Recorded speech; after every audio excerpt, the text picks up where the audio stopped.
তোমরা কি স্কুলে যেতেছো? না, বইপত্র নিয়ে মামার বাড়ি বেড়াইতে যাই। দারুণ বলছো তো।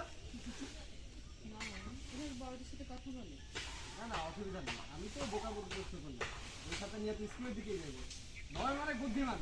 তুমি কি ক্লাসে সবসময় ফার্স্ট হও? খাতার মধ্যে মুখটা কাটতে গেছে এই জন্য ওকে তুই চিনতে না সবসময় ফার্স্ট হস। নয়নের গাড়ির স্পিড বেশি, কিন্তু দৌড়ায় কম। তোর সাথে মজার মজার কথা বলো।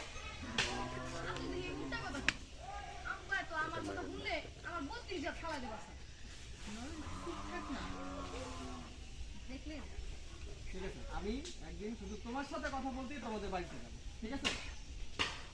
কিন্তু আমার সময় সাবধানে। আমার আব্বার কিছু শান্তি করুন না। কোন সময় কি করলে কিছুই ঠিক নেই। একটু বেশি কথা বলে।